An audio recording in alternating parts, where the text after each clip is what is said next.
Salut à tous, c'est Faustin pour UGK Trading, j'espère que vous allez bien, bienvenue dans cette nouvelle vidéo. Aujourd'hui, je vais vous montrer mon setup spécial Forex avec la plateforme du courtier IG, la plateforme web en l'occurrence, mais ce setup Forex peut également fonctionner avec la plateforme Pro Realtime, MetaTrader et même d'autres plateformes. Donc je vais vous partager mon écran et vous montrer étape par étape comment j'organise mon trading Forex pour prendre par la suite les meilleurs trades possibles, que ce soit avec les indicateurs, comment je vais paramétrer mes graphiques et comment je vais paramétrer ma plateforme. D'ailleurs, si vous aimez ce type de contenu, n'oubliez pas de mettre un like si ce n'est pas déjà fait. Abonnez-vous à la chaîne YouTube et n'hésitez surtout pas à poser vos questions dans les commentaires. Allez, c'est parti, on passe tout de suite sur mon écran. Allez, c'est parti, on se retrouve tout de suite sur la plateforme de trading web du courtier IG et je vais vous montrer tout de suite mon setup de trader Forex. Alors n'oubliez pas que vous allez pouvoir tester cette plateforme directement avec les liens dans la description, que ce soit avec de l'argent virtuel en démonstration ou tout simplement avec un compte réel pour les profils qui ont un peu plus d'expérience. Alors comment on va faire pour se mettre un setup Forex intelligent? La première chose à faire, et c'est vraiment la base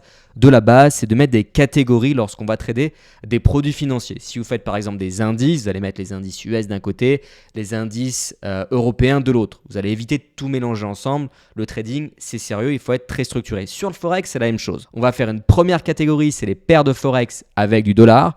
Et une deuxième catégorie, c'est les paires de traders Forex avec l'absence de dollar. Ce qu'on va trader en priorité, et c'est essentiel de le comprendre, c'est les paires Forex avec du dollar. C'est là où on va avoir les meilleures conditions de trading et on va limiter, j'ai envie de dire assez grandement, les gonflements de spread qu'on peut avoir tout simplement lorsqu'on traite des paires avec l'absence de dollars. En tout cas, des gonflements beaucoup plus poussés. Typiquement sur l'euro CHF, vous allez rentrer la journée avec des conditions intéressantes, un spread faible, mais la nuit, ils peuvent gonfler énormément ces spreads, surtout encore une fois parce que vous n'avez pas de dollars dans la paire et vous avez un stop loss qui n'a pas été touché visuellement, mais avec le gonflement de spread, vous vous faites sortir par le broker. C'est le cas avec tous les brokers. C'est en fonction de l'offre et la demande. Le spread, il n'est pas fixe, il est variable. Donc, on va préférer les paires avec du dollar. Alors après, s'il n'y a pas d'opportunité avec les paires avec du dollar, on peut éventuellement partir sur des paires sans dollars, mais on va faire vraiment attention aux conditions de trading et à d'autres paramètres. Alors ici, vous voyez à gauche sur la plateforme, juste en haut, à côté du logo IG, vous avez mon espace de travail. Vous allez cliquer dessus et renommer l'espace de travail. Et ici, c'est simple, je vais écrire Forex. Si j'y arrive, Forex. Et je vais écrire à côté USD. Forex USD, donc pour les paires avec du dollar. Je clique une nouvelle fois sur le plus, donc un nouvel espace de travail pour avoir des catégories. Je vais mettre ici, encore une fois, Forex. Je peux laisser en majuscule, après vous écrivez vraiment ce que vous voulez. Forex et je vais écrire mine. Non pas forcément paire Forex mineur, mais en tout cas vraiment paire 100 dollars. Et d'ailleurs, très souvent, les paires 100 dollars sont mineures. Ce n'est pas toujours le cas. Donc voilà, je les catégorise comme ça, il faut que ça soit très clair. Alors maintenant, ce que je vais faire, c'est que je vais cliquer sur Forex USD pour être sur la bonne liste. Et je vais directement ici dans les catégories que vous avez, ici à gauche sur la plateforme, cliquer sur Forex. On ne va pas cliquer sur indice ni sur crypto, quoique crypto, c'est d'une certaine manière du Forex, le BTC USD, mais là vraiment vous cliquez pas sur indice ni sur action, vraiment sur Forex et vous allez voir avec IG que vous avez énormément de paires, donc marché émergent, les paires Forex exotiques, les paires plus traditionnelles et les paires dits majeures, où il y a certaines paires majeures qu'on va pas mettre dans la rubrique paire USD car il y a l'absence d'USD. Par exemple, l'euro CHF est considéré ici par IG comme paire majeure. Moi, je vais pas le considérer ainsi, mais chacun évidemment a sa propre définition. Alors ici, l'euro-doll, je vais cliquer ici et je vais l'ajouter directement à l'espace de travail. Et là, en fait, ce que je vais faire, c'est que je vais mettre la plateforme ici en gros, plutôt le graphique en gros. Je vais ici recliquer sur Forex. Je vais ajouter l'USD Yen. Je fais très rapidement. Ensuite, je retourne sur Forex et je vais ajouter l'AUD USD. Donc, vous voyez, à chaque fois de l'USD, je vais essayer de faire ça assez rapidement. Euro-Yen, on ne le met pas, il n'y a pas de dollar. GBP USD, avec grand plaisir, on va le mettre dans la liste. Je retourne ici sur Forex. L'USD CAD, évidemment, on peut le mettre, il est assez intéressant. Je reclique ici sur Forex. L'USD CAD, on l'a mis. Euro GBP, je ne vais pas le mettre, il n'y a pas de dollars. Euro CHF non plus, donc ça ira dans la deuxième liste si vous avez suivi. Et l'USD CHF, allez, c'est le dernier que je vais mettre. Je vais cliquer ici sur Ajouter. Donc là, vous voyez, j'ai 6 produits qui sont disponibles dans cette catégorie. Donc l'idée, c'est de faire ça, je veux dire, les lundis matins quand vous préparez votre semaine et vous cherchez vos actifs en tendance. Nous, on va faire du trading de tendance. C'est d'ailleurs pour ça que j'ai 2 indicateurs qui sont mis sur le graphique. Je vais volontairement les supprimer pour vous montrer comment je les installe. Donc, je vais faire un clic droit sur le graphique, indicateur. et je vais aller dans moyenne mobile, non pas la simple mais la exponentielle. Ici attention, on a une moyenne mobile par défaut de 50, je vais l'ajuster en 200 périodes, ce qui fait qu'on a une moyenne mobile dit 200 jours utilisée par les institutionnels notamment lorsqu'on est sur du journalier. Sinon, effectivement, on ne va pas l'appeler moyenne mobile 200 jours. Elle va nous servir à trouver la tendance d'un produit et de gagner du temps. Ça reste un indicateur, c'est ni plus ni moins que le reflet du prix. Ce n'est pas une baguette magique. J'ajoute tout de même un deuxième indicateur. Vous le connaissez pour ceux qui suivent les lives, à savoir l'indicateur de type oscillateur, le fameux RSI. Ici, au niveau du RSI, je vais ajuster un peu les réglages. C'est mon setup Forex, encore une fois, que je vous présente aujourd'hui. Je vais modifier les 70 en 50 et les 30 en 50. N'hésitez pas à le faire également. Vous pouvez après, si vous voulez, modifier un peu les réglages pour avoir quelque chose de plus visible. Et là, vous voyez que vous avez un indicateur qui est juste magnifique ici avec IG. Pareil sur la moyenne mobile, vous pouvez changer la couleur, l'épaisseur, si c'est en pointillé, enfin vous faites vraiment ce que vous voulez. D'ailleurs là, je vais me mettre pourquoi pas en rouge, ce sera plus visible et je vais me mettre de cette manière. Et je clique sur appliquer. Donc on a la moyenne mobile de 100 périodes exponentielles et le RSI. Ça me suffit amplement pour savoir en début de semaine quelles sont les tendances. Alors les tendances peuvent changer, mais j'ai déjà une bonne base pour sélectionner les produits et uniquement les produits qui vont m'intéresser. Ok ? Alors, ce que je vais faire tout simplement, c'est commencer sur une base journalière. Je vais regarder un peu comment se comporte ma moyenne mobile. Je vois sur la moyenne mobile ici que je suis en dessous de la moyenne mobile. Lorsque vous êtes en dessous de la moyenne mobile et qui plus est que la moyenne mobile est orientée vers le bas, c'est plus ou moins le cas ici, on est sur un marché baissier, on le voit d'ailleurs, c'est baissier. Le problème qu'on a, c'est qu'on a une baisse qui n'est pas assez puissante car on a un RSI qui est au-dessus de 50. Lorsque vous êtes au-dessus de la neutralité, on va considérer qu'on est en biais haussier, non pas une tendance, mais un biais haussier, légèrement haussier, quand on est sur les 58. Ça veut dire quoi ? Ça veut dire que d'un côté, le RSI est haussier et la moyenne mobile de 100 périodes exponentielle, 200 jours en l'occurrence ici, elle est à l'avant. Donc on n'a pas de tendance marqué, propre, donc je ne vais pas pouvoir partir sur des unités de temps plus courtes pour le trader. Donc ce que je vais faire, c'est que je vais supprimer ici l'USD CHF de ma liste. Et je fais ça chaque semaine. C'est comme ça que je prépare mon setup. Ici, on est sur l'USD CAD. Toujours pareil sur une base journalière. Là, sur l'USD CAD, c'est plus intéressant. Vous voyez qu'on est au-dessus de la EMA 200. Alors, elle est un peu plate. C'est pas ce qu'il y a de plus compétitif. C'est pas ce qu'il y a de plus pertinent, plutôt pour avoir les bons termes. Mais ça reste tout de même haussier. On est au-dessus de la EMA. On est au-dessus du RSI sur les 65, donc c'est assez intéressant. Je continue sur du 4 heures, je vais avoir la même chose sur 3 unités de temps.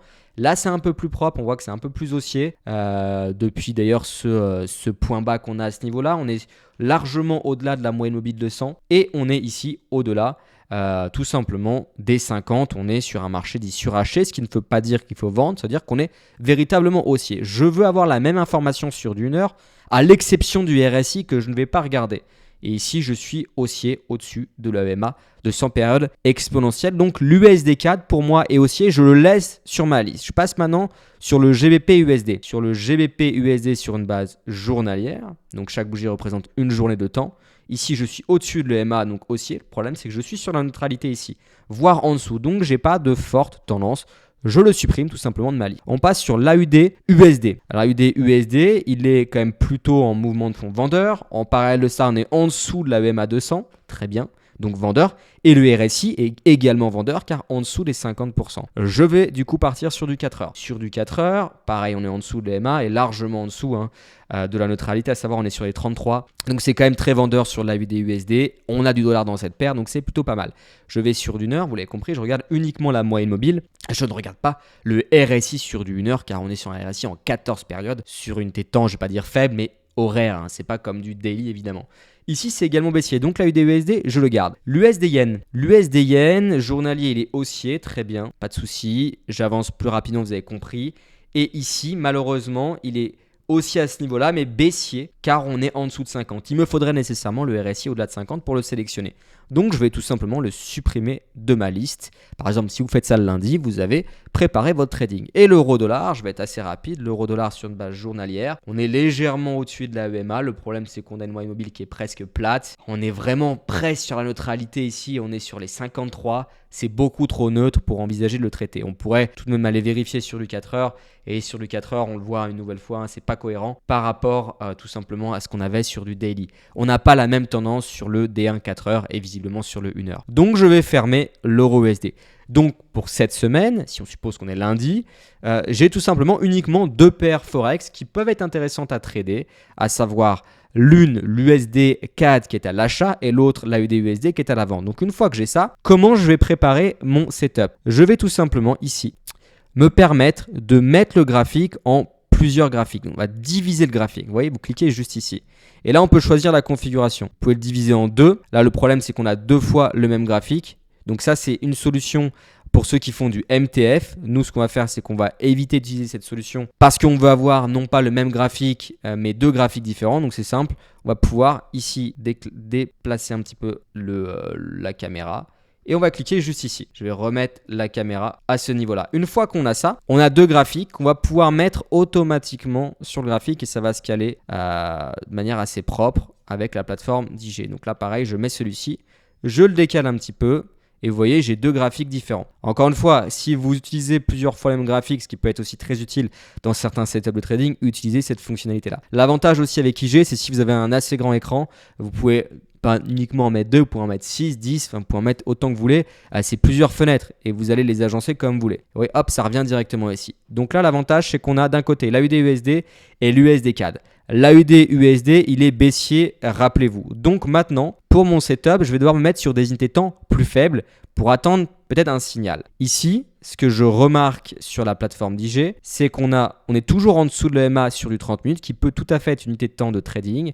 Donc, je vais ici trouver des zones de prix. Ici, je matérialise un plus bas et je vais pouvoir tracer tout simplement une sorte de résistance. Okay, alors, ici, on a une résistance. Ça pourrait devenir une résistance car ici, c'est un support qui deviendrait potentiellement résistance peut-être un petit peu plus tard. Je peux d'ailleurs peut-être l'ajuster un petit peu. Ici, sachant que je veux vendre le marché, je vais attendre un retour peut-être proche de cette moyenne mobile de 100 périodes exponentielles et un retour sur cette zone. L'avantage, c'est que la zone ici, elle est rouge. Ça veut dire que je sais visuellement qu'on est sur un marché qui est plutôt baissier. Je ne vais pas me faire avoir. Et je vais patienter et attendre qu'on revienne sur cette zone. Et ce qui va payer en trading, c'est la patience. Donc, si on revient effectivement sur cette zone qui va être couplée avec la moyenne mobile de 100, même pourquoi pas un peu plus bas, si on vient retravailler peut-être ce niveau-là, ça ne me dérangerait pas. Hein. Okay, ça pourrait être intéressant parce que ce plus haut-là peut devenir aussi zone de résistance par la suite. Pour l'instant, la zone que j'ai, c'est celle-ci. Donc, je vais surveiller plus ou moins cette zone de prix pour shorter le marché si on revient dessus. Vous pouvez d'ailleurs mettre une alerte avec la plateforme. Ensuite, je passe sur l'USD CAD qui, lui, est à l'achat, ce qui est plutôt cohérent parce qu'on a l'USD cette fois-ci en devise de base et non en devise de contrepartie. Je vais mettre pareil sur du 30 minutes et l'idée, c'est d'aller zoomer un peu le graphique pour aller chercher en fait une zone peut-être intéressante sur une base tout simplement journalière. Donc je vais cliquer juste ici, je vais prendre un rectangle, je vais essayer d'aller chercher une zone proche de la MA car c'est proche de la MA dans le sens de la tendance que j'ai les prix compétitifs pour acheter, d'où l'intérêt d'une moyenne mobile exponentielle de 100 périodes. Et ici je vois qu'il y avait un plus haut ou surtout une résistance plus ou moins, pas forcément la plus propre, mais on a bloqué ici. Et effectivement, si on revient chercher ce niveau-là, ça pourrait être intéressant à l'achat.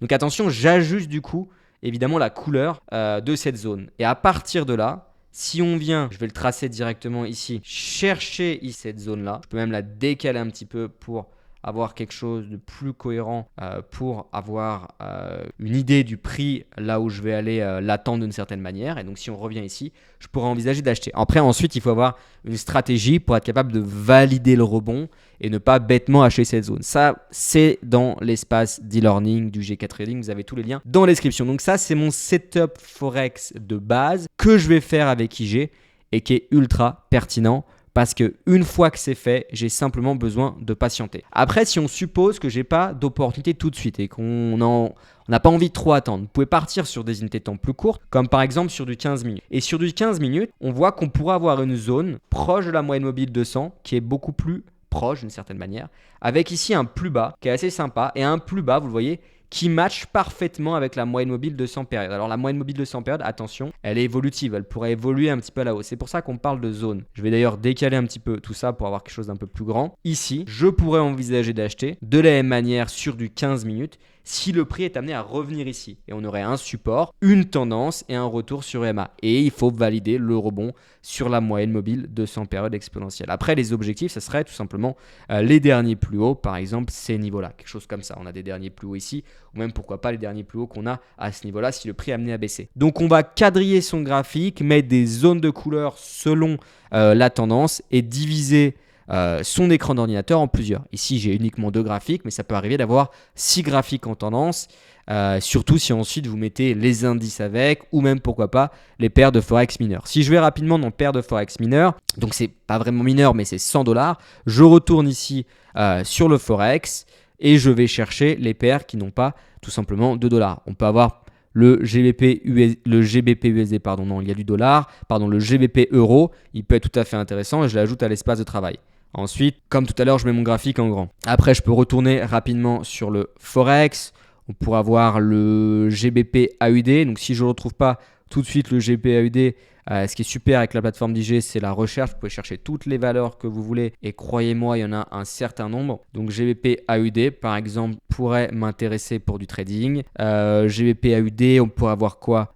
Euro AUD également. Je crois que je ne l'ai pas. Donc je vais tout simplement le rechercher. Euro AUD ici. Voilà, euro AUD, je l'ajoute à l'espace de travail et je vais voir si j'ai pas mis l'EuroCAD, je vais tout simplement mettre l'EuroCAD. Donc là on est sur des paires qui nécessitent quand même un peu plus d'expérience, les conditions sont un peu moins intéressantes, c'est normal, ce ne sont pas des paires avec du dollar. Donc une fois qu'on a ça, c'est pareil, pour être sûr que vous avez bien compris comment faire votre setup Forex, vous allez cliquer ici sur journalier pour commencer sur une base journalière. On va regarder est-ce que l'EuroCAD est intéressant, l'EuroCAD a l'air plutôt intéressant car on est sur un mouvement haussier depuis ici, c'est plus bas. Okay, on est au-delà des 50, à savoir sur les 69, donc ça reste haussier avec le RSI. Au-dessus de la EMA, je vais rapidement sur du 4 heures, c'est haussier également. Je vais très vite, vous avez compris le concept. Ici, c'est pareil, c'est très haussier sur d'une heure, donc ça, j'adore, très directionnel. Je le garde. L'euro AUD, est-ce que je le garde? L'euro AUD ici, on est haussier sur une base 15 minutes, mais ça ne va pas nous intéresser tout de suite. On va repartir sur une base journalière. Alors, c'est un peu moins haussier. La moyenne mobile est un petit peu plate, donc selon un peu vos préférences, mais ça reste tout de même quand même haussier dans le sens où on est au-dessus, largement au-dessus des 50, on est sur les 65, le prix est au-delà de la EMA. Je vais faire mon MTF, je pars sur du 4 heures. C'est pareil, c'est haussier. J'avance pour être assez rapide. Sur du 1 heure, c'est haussier également. Donc là, je vais pouvoir éventuellement ensuite aller sur du 15 minutes. Je peux garder ce produit. Le GBP AUD, il est intéressant également au-dessus ici. Alors, pardon, on est sur du 15 minutes. Prenez bien le réflexe d'aller sur du journalier. On est au-dessus de la EMA, au-dessus des 50. Mais je sais qu'il est haussier, sauf erreur. C'est pareil, il est haussier sur les 3 unités de temps et il est également haussier à ce niveau-là. N'oubliez pas qu'on ne regarde pas le RSI sur du 1 heure. Donc lui, je vais le garder. Et le GBP euro, attention, on va se mettre sur une base journalière. Sur une base journalière, lui n'est pas intéressant. On est au-dessus de la EMA, mais en dessous des 50. Je pense maintenant, j'ai poussé les choses assez loin, vous avez bien compris. Donc je vais fermer celui-ci. Et ici, c'est tout simple comme tout à l'heure. Je vais tout simplement cliquer sur ce petit bouton juste là. Je vais ensuite remettre la caméra à peu près là où elle se situe. Et ici, je vais non pas diviser mon graphique en deux comme je l'ai fait tout à l'heure sur les paires Forex classiques, mais je vais le diviser peut-être en trois produits intéressants. Donc ici, un produit. Alors vous le divisez comme vous voulez, vous pouvez vraiment mettre ça comme vous voulez. L'avantage ici, encore une fois avec IG, c'est que vous pouvez tout moduler. L'idée quand vous faites du trading, c'est pas trader simplement avec un ordinateur classique, petit ordinateur. Essayez d'avoir un autre écran, ça coûte pas très cher. Et vous allez pouvoir diviser du coup votre graphique en plusieurs. Et ça, c'est vraiment super intéressant. Ensuite, une fois que vous avez ça, vous allez sur des unités de temps plus courtes, comme par exemple ici le 15 minutes. Ici, sur du 15 minutes, rappelez-vous, sur l'EuroCAD, on était haussier. Donc là, ce que je vais faire, c'est que je vais tout simplement chercher à trouver une zone de prix. Ici, on a une zone de prix. Je vais tout simplement la tracer rapidement en me déplaçant à ce niveau-là. Okay, donc, je vais prendre l'outil ici. Je vais tracer ici une zone qui me semble intéressante. Peut-être. Une zone, vous l'avez compris, à l'achat. Revérifiez si jamais vous avez oublié les tendances. On est bien au-delà de la EMA et du RSI sur plusieurs unités de temps. Je retourne ici sur le 15 minutes, j'ai ma zone. Ensuite, hop, je peux raccourcir un petit peu le graphique. Je vais prendre ici un autre produit, par exemple ce produit-là. Ici, je vais me mettre également sur une base 30 minutes par exemple ou 15 minutes. Ici, j'ai une belle zone de polarité qui est juste incroyable sur l'euro AUD. Donc la zone de polarité, elle est ici. Hop, pareil, là c'est à l'achat. Pourquoi zone de polarité? Résistance qui devient support. Potentiellement ici, le prix, la moyenne mobile va suivre le prix, va aller rejoindre plus ou moins notre zone. On aura un retour ici du prix sur ces niveaux-là. Et là, ça deviendra compétitif pour acheter le marché, car je vous le rappelle, si on part sur une base journalière, c'est haussier. Ok, donc là, je reviens sur du 15 minutes. D'ailleurs, on avait un rebond ici qui a joué, mais nous, on était plutôt sur du 30 minutes sauf erreur.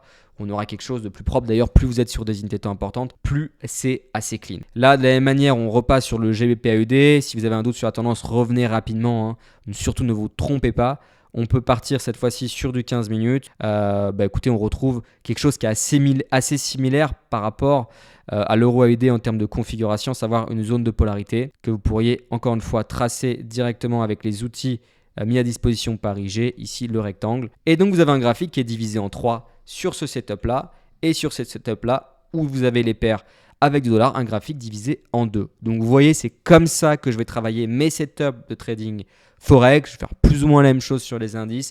On met les catégories par ordre d'importance, on met ces zones selon la tendance avec la bonne couleur et ensuite on est patient et c'est ça qui fait la différence dans votre trading. Pour tous ceux qui souhaitent aller plus loin, encore une fois, vous avez tous les liens dans la description pour apprendre le trading à mes côtés et donc du day trading. C'est là que c'est un espace e-learning, nos outils trading, des indicateurs professionnels qu'on va vous mettre à disposition, des webinaires. On avait d'ailleurs un ce matin au moment où je tourne la vidéo uniquement pour les membres, une séance de coaching individuelle, une plateforme de questions-réponses à moindre coût. On peut vous accompagner, donc n'hésitez pas.